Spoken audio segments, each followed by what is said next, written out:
Welcome to the Big Bets on Campus podcast. This is your Wednesday Group of Five deep dive where we jump into the G5, covering anything and everything of college football's most entertaining conferences. I am Mike Calabrese. I'm joined by the Action Network's Mike Ianniello. But before we get into, tooting our own horn, I'm not sure if you're aware, but we went 11-0 last week as a podcast. Before we get into all of that, we are joined by one of the greatest college football reporters on planet Earth, aka Sources himself. Of course, I'm referring to Brett McMurphy. He recently broke a very juicy story about the Big 12 expansion and how they are potentially going to break up what has become, some would say, the sixth best conference, the G6. Talking about the AAC, they have some targets that they're looking to pull into the Big 12, making sure that they survive this expansion, multiple chairs, or musical chairs, I should say.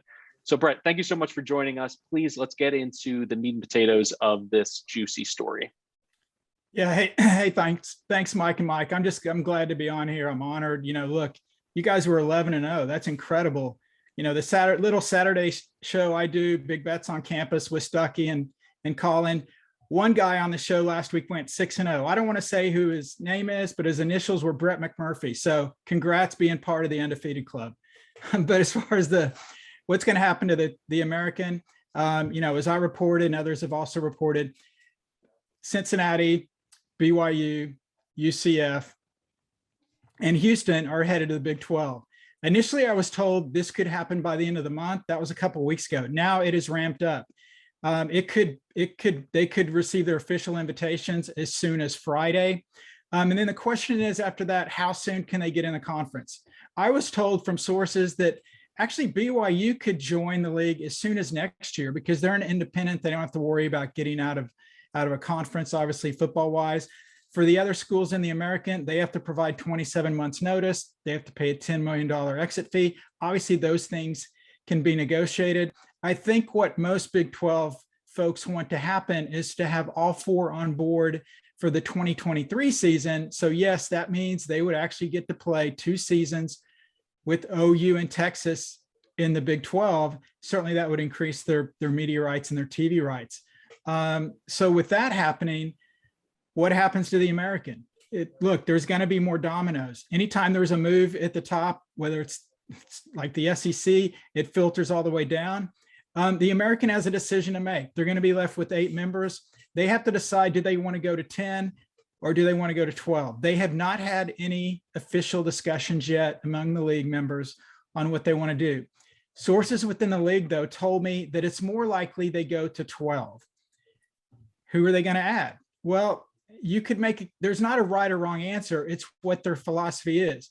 Do you want to grab the best football teams out there? Certainly Boise would be on that list, UAB. After that, it's kind of a hodgepodge. Do you want to go further west? Do you want to go to UNLV because the Vegas market? Do you want to go all the way out to San Diego State? They're going to have a new stadium. Colorado State, has had their ups and downs, a little bit closer to the East Coast. You've got Marshall. Do you want to add Florida Atlantic? Do you want to still have 2 teams in the state of Florida? Or do you take a chance on an up-and-comer like Coastal Carolina, App State? Or do you take a big long shot on Liberty? Liberty's been unbelievable the past few years. How good are they going to be once Hugh Freeze leaves? That's certainly a decision they have to make. And certainly I think a decision they'll want to make fairly quickly, probably not next week or next month. But I think by the end of this football season, they'll have an idea who exactly they want to add.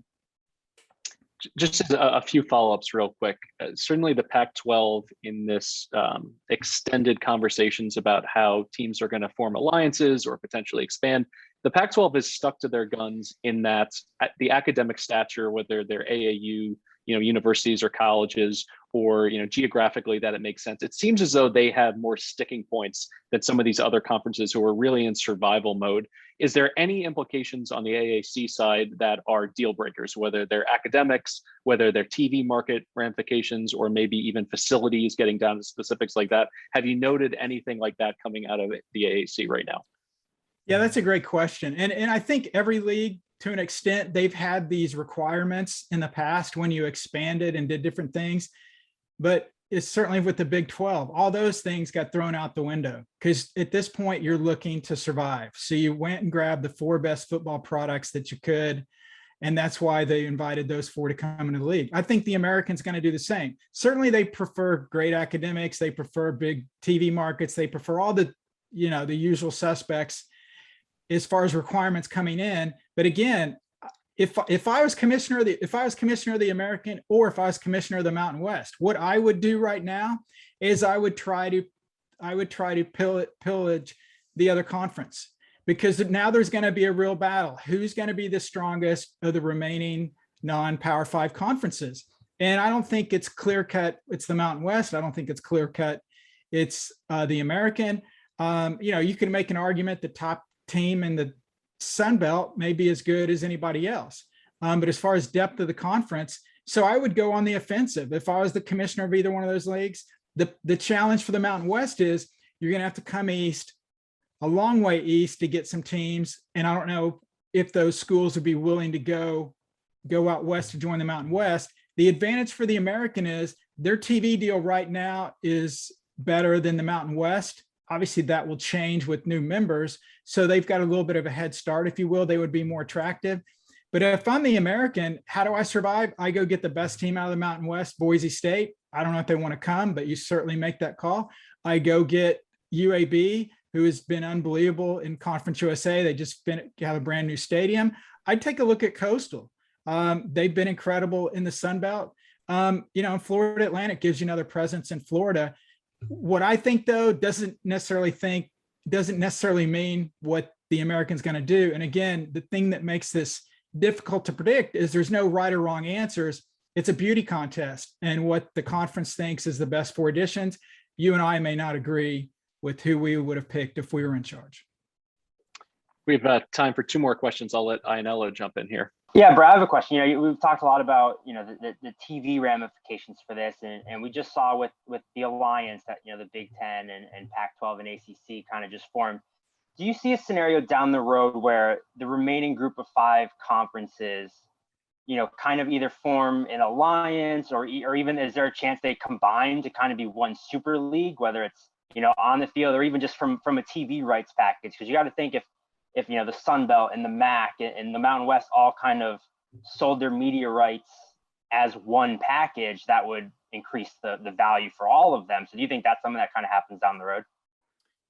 I mean, they have to think outside the box. And I wrote this article probably 4 or 5 years ago, and it was lambasted. But I said, look, the Power 5, the gap between the Power 5 and the Group of 5 just continues to increase.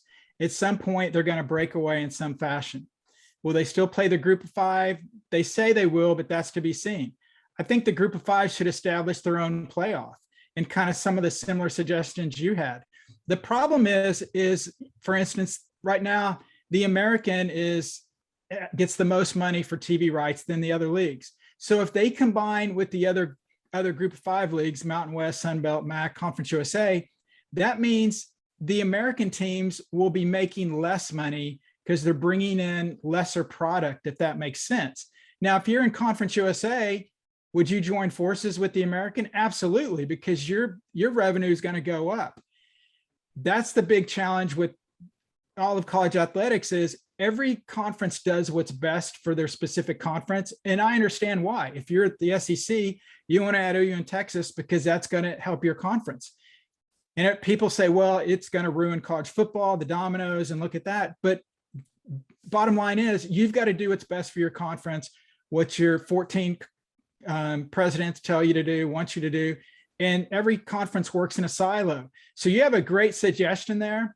Would they ever get to that point? I don't know. Desperate times call for desperate measures, and maybe that's a possibility. But just knowing how this has worked in the past few years, I don't know, you guys may be too young to remember the glory days of the WAC, may it rest in peace. But that used to be a viable conference. They were the first conference that had 16 teams. I mean, they spread from Hawaii to China, I think. They were all over the map. Ultimately, they couldn't succeed because they were too far spread out. They didn't make enough money, et cetera, et cetera. But what you brought up is a possibility. Certainly, all of these conferences are going to look at something, but ultimately, I'm afraid they're just looking out for themselves. And it's probably unlikely that would happen, although I think they should consider every possibility under the sun. One final question for you, and maybe we'll gather around the campfire and you'll tell us the old stories of the Southwest Conference and how all these teams in Texas used to play. I've only heard the urban legends. Are there any potential scenarios in which single team sports are offered? So Notre Dame playing basketball in the ACC, but they maintain their independence for football. I've heard and at least seen on the Twitter sphere, the Pac-12 adding Gonzaga. In a lot of cases, it sounds like a pipe dream, and certainly basketball is not driving these decisions. But is there any flexibility in any of these moves to say, Coastal Carolina, you're up and coming in football, we'd love to grab you. Your other sports maybe not on the same level to be able to compete. And also, I would imagine for some of these cross-country potential additions, particularly raiding the Mountain West, that maybe you make it easier on the member institutions by saying you don't need to fly your women's tennis team to Las Vegas, 2 times a year. We're just going to add them for football. Have you heard anything like that? Yeah, that's a real possibility. I mean, I do know that was a consideration with BYU initially, but BYU will be an all-sport member in the Big 12. But you're right. I mean, look, everything, I've been told this by multiple people, everything's on the table. And the examples you gave, whether it's Gonzaga basketball only to the Pac-12, Coastal football only to the American or whatever, if those schools are desperate enough to get into that league and they can make it work, they'll do it. One thing that I think, if the conference is spread out across the country, that has been suggested is, instead of all the Olympic sports having to travel back and forth, for weekly matches, volleyball matches, basketball, etc., you just basically have the Olympic sports just play teams in their region of the country for conference play. And then they basically won't play everybody until you get to a conference championship. So that could cut down on the travel for the non-football sports. But yeah, it depends on how badly these schools, look, if Liberty had a shot to join the American as football only, I guarantee you they'd do it. Will they get that offer? We'll have to see, but that's some of the discussions that these guys are thinking about. And, all the points you brought up is what's being discussed right now among commissioners, among ADs, and it's just getting everybody in the room and trying to figure out what's the best way to go. But as crazy as some of these scenarios sound, yeah, those are the possibilities that could happen.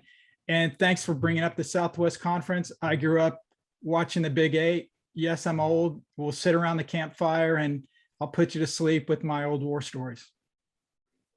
Thank you so much for joining us, Brett. Hopefully the lag time between recording and when this goes live on your podcast channels, which is about 3 hours, this information is not outdated. That's how fast these conference realignment stories are moving. Reminder to our listeners, there's going to be no sources episode this week due to the Labor Day holiday, but you're going to have an opportunity to hear more from him in the coming weeks and throughout our programming. So hopefully we can have you back and dive into some of your picks. I believe you're batting 1,000, so I would love to hear more of what you have to say about college football.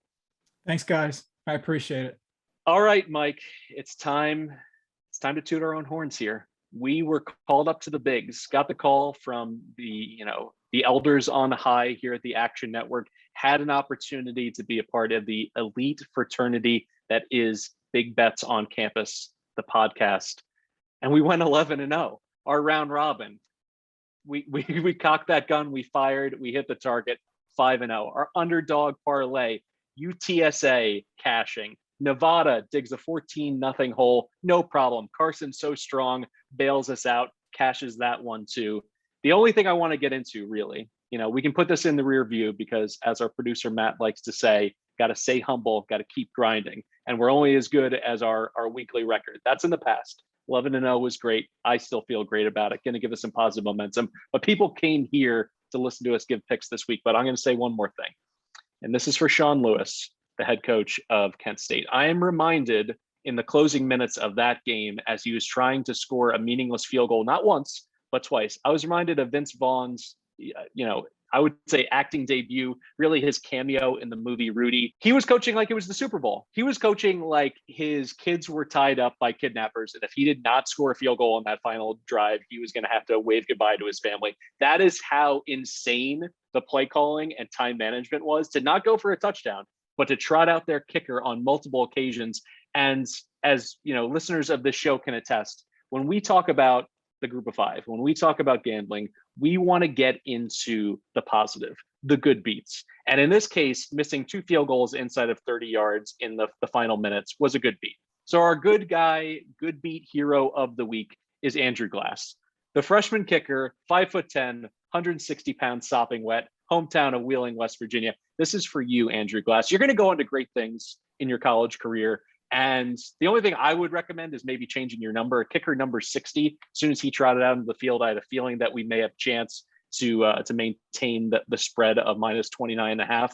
And he was there to prove us correct, hooking one and banking one off the post. What were your thoughts in the closing minutes, Ianniello? Because I know we were sweating that big time. Well, first, I just want to point out that, like you said, 11-0. Was it beginner's luck? I certainly hope not. I'm wearing the same shirt and hat and every same thing I wore last week, just for try to keep the good mojo going. And, obviously we both said a lot of smart things last week. So I don't want to sit here and say I told you so. But when you gave out that Texas A&M pick, what did I say?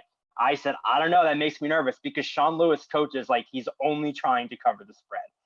And that paid out. That's what he was doing. So you got like, yeah, that kicker, like you said, he was the hero. The Kent State kicker was the hero. He missed those 2 kicks, gave us the cover, and gave us the perfect week. For me, I'm going to go for my hero of the week, another person that we gave out on the show. I'm going to go with Charlotte quarterback Chris Reynolds. Chris Reynolds is a former walk-on for Charlotte, and he helped lead Charlotte to a 31-29 win as 6-point underdogs for their first ever win against a Power 5 school for the Fighting 49ers. He was so clutch. He was through 324 yards and 3 touchdowns. Final 2 drives, 9 for 10, 161, 2 TDs. Go-ahead score with 33 seconds left. And a secondary shout-out to Grant Dubose, who caught the game-winning touchdown. This is a dude that was literally working at Walmart last football season. He did not play college football in 2020. He was working at Walmart. He made the Charlotte team on an open tryout and caught the game-winning score to give them their upset win over Duke. Club Lit was rocking in Charlotte. Go Niners. Speaking of bandwagons that were rocking, the Bailey Zappy bandwagon, he justified all the hype. We must have talked him up, on this podcast, and then just between the two of us for the last couple of weeks. He was always being mentioned in the G5 breakout superstar department. And his very first drive, he throws an interception, and my phone was lighting up. People were ready to call me out for, getting too hyped up over a Houston Baptist quarterback of all people. And then he went ahead and threw for 400 yards, 7 touchdowns. They go over the team total. They cover the number against UT Martin. This week, I'm going to stay away. They're going to West Point, and they're a 7-point underdog in that game. Army coming off just a massacre against Georgia State. Georgia State, who I will get into later, was playing without a few players who were in the COVID protocol kind of murkiness, but they got lit up in that game. I think Army, it's going to be a contrast of styles, obviously, between an air raid offense and then what Army likes to do with the triple option. But I do not want to miss an opportunity to give Bailey Zappy his proper due. All right, as I mentioned, we got to get to picks. It's about being prolific on a week-to-week basis. I'm going to start with a game that I'm excited about because it is so far down the bottom of the board. It probably hasn't popped up on your sports book yet. Baylor minus 47.5 against Texas Southern. Here's always my philosophy on FCS schools.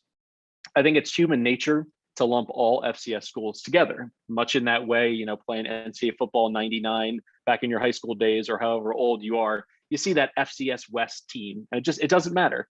This is an automatic win, an opportunity to get your backups in. But here's the thing. You saw how well FCS schools performed last week, winning multiple games outright. Looking at Montana taking on Washington and handing the Huskies an L. There's some teams, though, that are FCS in name only. Montana, if they played at the FBS level, would probably be a bowl team.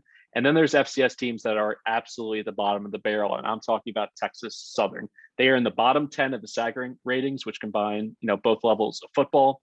They just lost by 23 points to Prairie View A&M at home. And when you look at Texas Southern across the last, 2.5 seasons, they've given up 40 points or more in 8 of their last 14 games. This team stinks. And when I look at what Baylor accomplished against Texas State, which don't worry, I will bring up my Texas State mini bet helmet win with that backdoor cover. But I loved what I saw from Dave Aranda's defense. 3 interceptions, including a pick 6. They cash in on a safety at the buzzer. And also the run game went for 245 yards, which really eased them into the Jerry Bohannon era. I think the offense is going to get right in this spot against a toothless Texas Southern defense. And the 47.5 does not bother me. Remember, this is a Baylor team that historically loves to schedule these cream puffs in September, and they usually roll over them easily. So 47.5 is not too daunting for me. What do you think about that play, Ianniello?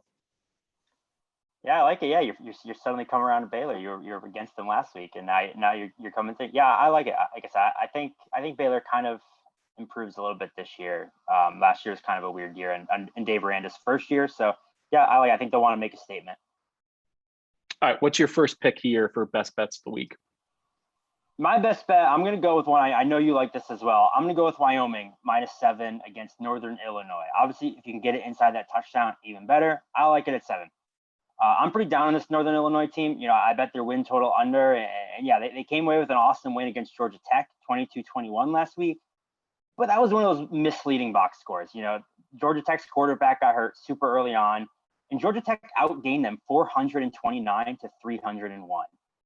Georgia Tech ran all over them. They had 273 yards, averaged 5.3 per carry. The biggest difference was Northern Illinois lived in that backfield. They had 4 sacks, 4 quarterback hurries, 6 tackles for loss. The Northern Illinois offense had all day to throw. Rocky Lombardi was just sitting back there. He was 11 for 17. I don't think Rocky Lombardi's good. So, I don't think he'll be able to do that against this Wyoming defense that, they kind of did sleepwalk against Montana State. So I expect that to kind of be a little bit of a wake-up call. This defense was 16th in the country last year, and they returned their top 15 tacklers. So I expect a much better performance from the Wyoming defense than Northern Illinois faced against the Georgia Tech defense. And like I said, they really just lived in the backfield, but this Wyoming team brings back all 5 offensive linemen. They have all Mountain West running back Xavier Valladay. So I just think they'll be able to run it all over them. And I think, Wyoming kind of slept walk, and they're going to have a bounce back. And the Northern Illinois win was, kind of a fluke, I think. So I'll lay the 7 with Wyoming. I absolutely agree with you on that game. It was also a comeback game for Sean Chambers. The guy's just been snake bit with injuries throughout his career. So you had to assume there was going to be rust in a spot like that. And then one final, shout out to Craig Bowl and what he's accomplished in Laramie. This was a downtrodden program when he showed up in 2014. And really since 2016, when he got him moving in the right direction, this has been a top 20 program against the spread nationally. And when you talk about public teams versus non-public teams, they are certainly not that sexy, team that everyone's racing to the betting window to throw down some money on. So I'm with you there. As soon as it dipped below that touchdown, and I really like them, whether it's 7, 7.5, 8, I like them, but certainly at 6.5, getting that hook in your favor. I like the pokes there. All right, I'm going to go ahead and throw out, which arguably could be the best group of 5 game, liberally speaking, we're going to lump in the Liberty Flames with the G5, even though they're maintaining their independence. Liberty is the same dynamic offense that we saw last year. Willis and Joshua Mack can really run the ball. I was impressed with Demario Douglas, who was, a contributor last year, but certainly he's now a focal point. He's just this jitterbug that they use in the slot. They use him in motion. He's in the return game. He's dynamic. And I think, I know exactly what I'm getting from Liberty in this game. And with a total set at 61, I figure they're going to get close to 40 points in this game. So the question is, can Troy do the heavy lifting on their part to push this over, the closing total? I think they can. Troy settles on Taylor Powell, who ends up as one of the top performers nationally, whether really any metric you look at. I'll just cherry pick total QBR. I think he was at 89.6, so almost coming in at 90. And then their running game with Vidal and BJ Smith is a great 1-2 punch. And really, that's the way to crack the Liberty defense. This was a quality run defense last year. They brought back so many starters. If they can give them some offensive balance, go north of 100 yards as a team rushing, I think Troy's going to be able to score 3 touchdowns or more in this spot. And this is an electric home crowd. I think this is a proud football program that's been waiting for, their team to live up to expectations. And last year they were close. They gave Coastal Carolina a great game. I think you're going to see a great effort here in what should be a shootout. What do you think about this as our G5 game of the week? Yeah, I may touch on this game a little later on in the show. All right, we'll go ahead and leave it there. How about for your next pick here? Actually, we need to get into a few things. Last week for our listeners, we did our round robin, our 5 picks all together. That hit. We did our parlay of underdogs. This week, I'm going to be honest, it was tough mining the underdogs. Do you even have one this week that I could pair up with my pick. And if not, no shame in the game, because honestly, there are so many FCS games and huge point spreads for these G5 teams that it was difficult to narrow in on those teams inside of a touchdown that really present a lot of value as an underdog to win outright. Yep. I'm going with Troy. We just talked about it. I'm taking Troy at plus 160 as my underdog pick of the week. Kind of for everything you just said. I think, Troy was a feisty team last year. They impressed me a lot at times. And I love the move going with Taylor Powell. He spent 3 years at Missouri. He saw action in 12 games. His one career start coming into the season was at number 4 Georgia. So he's not going to be intimidated, playing these G5 schools. And he opted out of 2020, and he's come back. And like you said, he looked great week 1. And I love the way this Troy team, they don't have any of these big name guys that are going to be drafted in the NFL, but they're deep. 10 different players caught a pass week 1.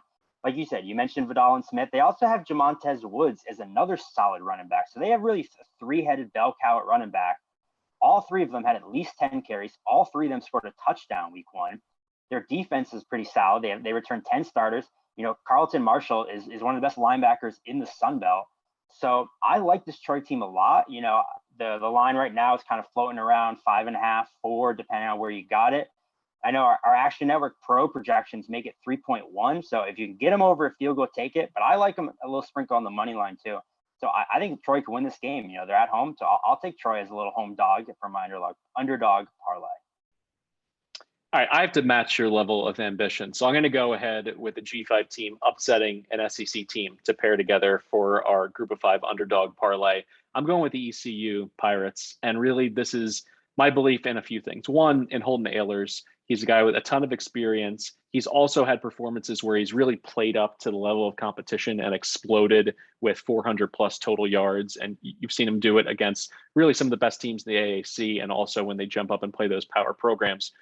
But also, last week they played, for my money, if not the best, maybe in the top 3 of all G5 teams, which is App State. App State proved that, Bryce is their quarterback. They have a complementary passing game now. Cameron Peoples was dynamic. They, are only going to get better in the rushing game this year. Yet, despite that, they race out to a big lead, and ECU does what they've done for gamblers a lot, at least in my lifetime, which is leaving that back door open. They score the final 10 points of the game. They almost get back and cover that number. And they're going up against a South Carolina team. When you talk about a mirage or some data that is a statistical outlier, I could care less what South Carolina did in a 46-0 shutout of Eastern Illinois. Eastern Illinois is 2-18 in their last 20 games. They're an awful FCS team. And because of that, it really makes no difference to me, the stats they ran up. They had a former coach, graduate assistant, Zeb Noland, as the quarterback. Now they're probably going to play both him and Luke Doty in this game. And I think that's an opportunity to lose a little bit of continuity and momentum with their offense. I know that East Carolina can't stop the run, and Kevin Harris has been rumored to be getting carries in this game after sitting out the first game of the season. But I don't think it's going to get much worse than what they experienced against App State. So for those reasons, I'm going to go ahead and take them plus 115. You're going to want to go ahead and check WinBet for the latest odds. But when we put these two together, that's another tasty payout. And I like the ambition that we're showing here for teams, playing a little bit above their head. All right, so that's puts a cap on our 2-team underdog parlay of the week coming from the G5. The payout on that's about plus 460. You're going to want to look for updated odds for WinBet when you place that bet. Obviously, we hit it last week, so hopefully we keep the good times rolling. We're going to roll right into the G5 High Five round robin of the week. Last week we went 5-0, trying to keep that magic going. I won't bore our listeners right out of the gate here, because I also like Wyoming minus 6.5. Everything that we went through. I will punch home one more time though. They did squeak past Montana State, but they're a quality FCS program. So I think that's providing at least 3 points of value here when you pair that with NIU's upset of Georgia Tech, who is playing with a backup quarterback. I like them there. I also like a team that's we got to pour one out for Randy Edsall. We were ready for this entire season to talk about Randy Edsall's, really complicated contract that had a bunch of Easter eggs in it for cash bonuses from like $500 to $10,000 for tackles for loss and onside kicks and all this fun. And then he goes ahead and quits on the team, and he's done. This UConn team, I think if it could be summed up with a visual, it was their defensive coordinator asking for everyone to put their hands in the fourth quarter against Holy Cross and no one putting their hands up. This team's ready to quit. Purdue is ready to roll. Minus 33.5. It stores this UConn team. It's white flag time. I mean, they gave up 38 points to Holy Cross. Holy Cross hadn't scored that much against an FCS team in 2 years. So if you're ever looking to get right offensively, you want to face the Huskies. You know, this Purdue team left points on the board against Oregon State. They did it without a running game. They still scored 30. Holy Cross ran for 226 yards last week. So I really see Purdue having a balanced offense. They're going to be explosive in the passing game with Plummer, going to David Bell early and often. They have a great tight end as well. The Boilermakers do. And then when I look at UConn, the only positive thing I could say before their week 0 game against Fresno State was Kevin Mensah was really their offensive bell cow. He was someone they could rely on. The kid's got 97 yards on 32 carries in 2 games. He's the whole offense. They have no offense. I like the Boilermakers here. And then I'm going to give the other 3 picks to Ianniello this week. But just quick commentary if you have any on the Huskies. Well, first I want to say Randy Edsall didn't quit on his team, Breeze.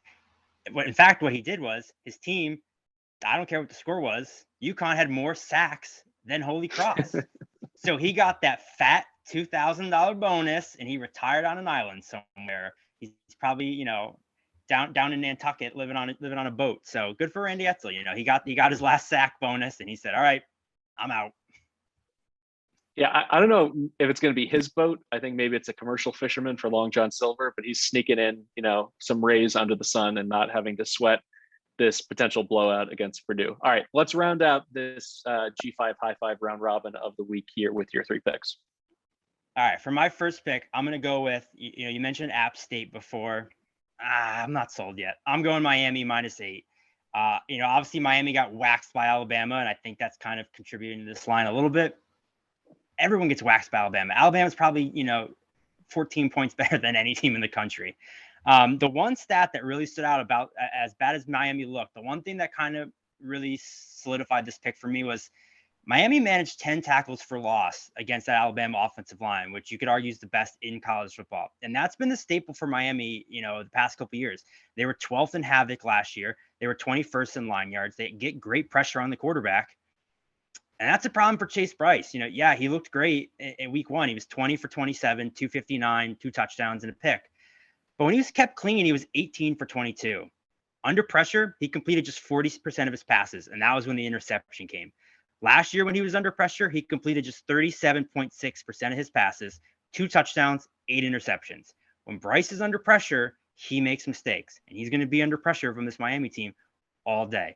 And this App State defense was really good against the pass last year, but like you mentioned, Holton Ahlers, he threw for 295 yards against them.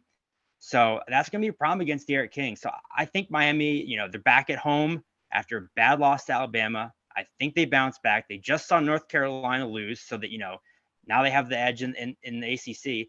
So I like Miami to bounce back here. I'm not sold on Chase Bryce. I think he's going to make a lot of mistakes against this Miami defense. So give me the Hurricanes, wherever you can get it, on anything under 10. I think right now it's at around -8. It's kind of ticking up a little bit. I'd really take this to -10. So yeah, give me the Canes. Yeah, my power rankings had this circled at 12, and really it was going to be a pass for me, anything under 10.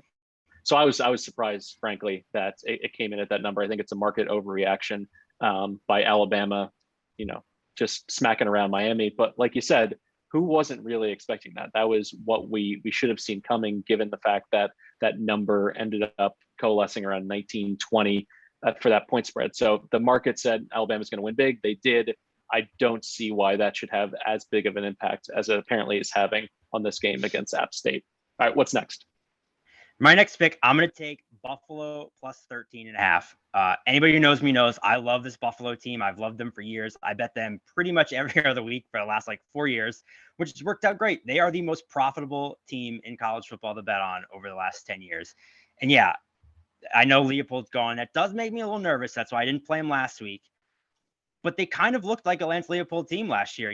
Obviously Jarrett Patterson's gone, but Kevin Marks is still there. And Kevin Marks is probably the best backup running back in the country. He was 4th in the MAC in yards per game last year. He went for 105 yards behind Patterson. He had over 1,000 yards in 2019. And Kyle Van Treese is back at quarterback, and he may be the best like average quarterback ever. He's not asked to do a lot. He's not asked to throw the ball a lot. But when he does, he just, does what he's supposed to. He gets the yardage he's supposed to. Buffalo was 15th in passing success rate last year. You don't think of them as a passing team, but when they throw it, they just, they get a 10-yard first down and they keep the chains moving. And they showed that in week 1. He was 15 of 19, 231 yards and a touchdown. That's all I need. They rushed for 312 yards and 2 touchdowns. Marks was great. Ron Cook was great.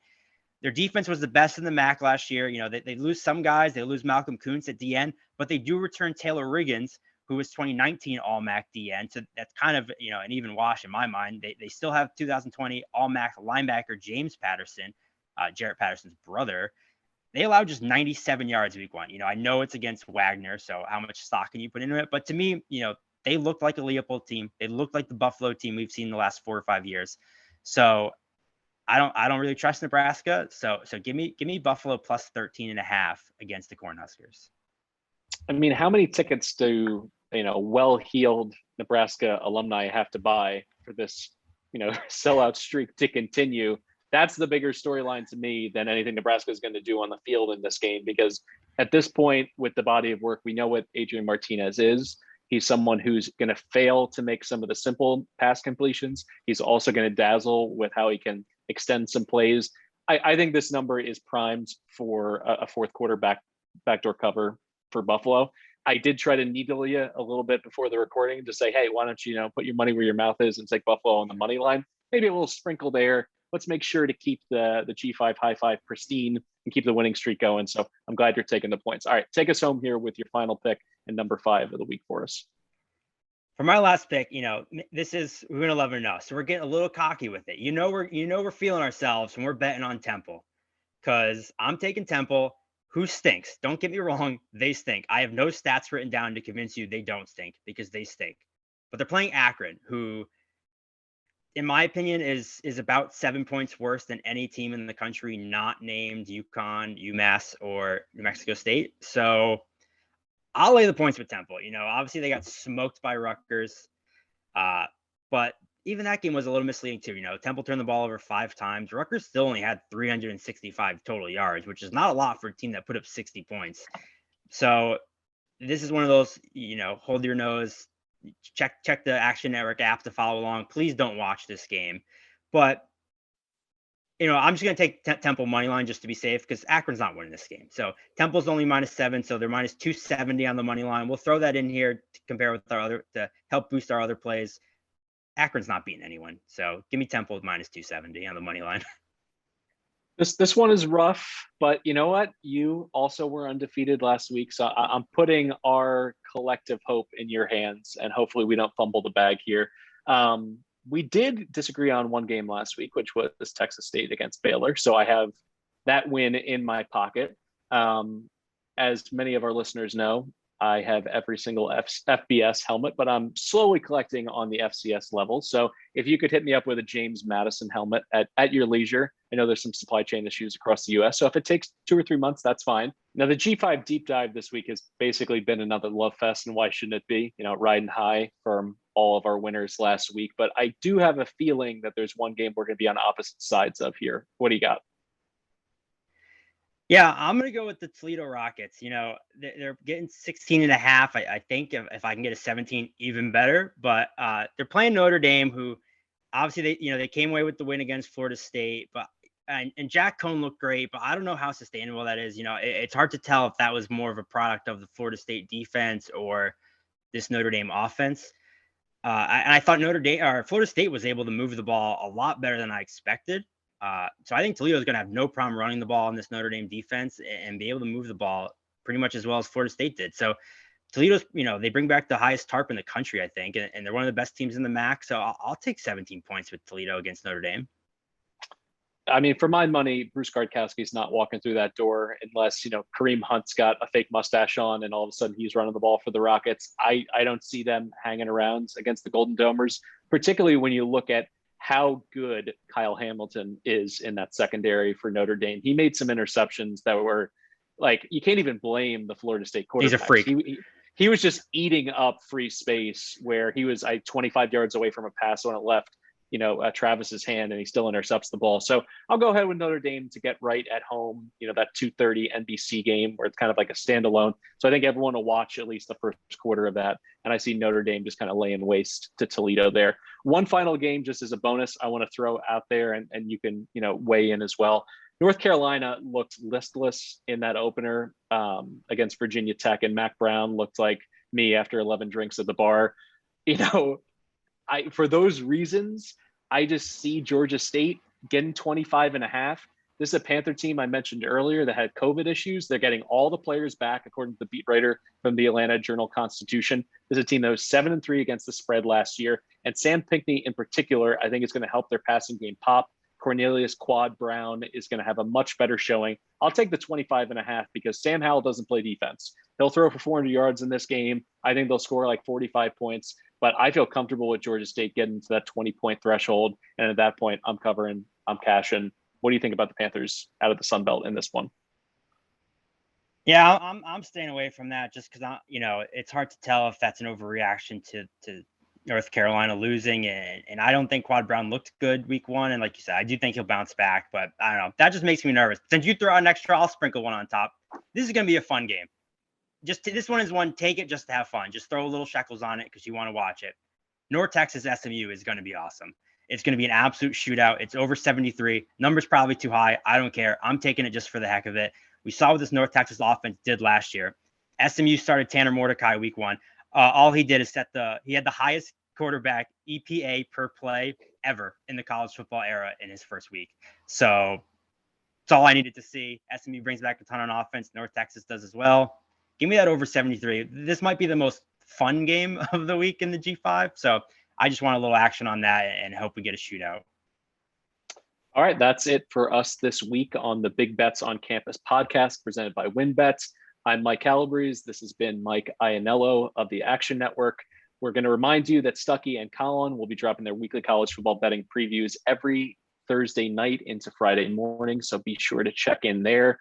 And that's it. I'm excited to keep the winning streak going, and I appreciate everyone who tuned in this week. We'll be back every Wednesday with the Group of Five Deep Dive covering all the G5 conferences that matter to you. That's MACtion, that's the Fun Belt, and many more. So be sure to check in next week, and appreciate you listening.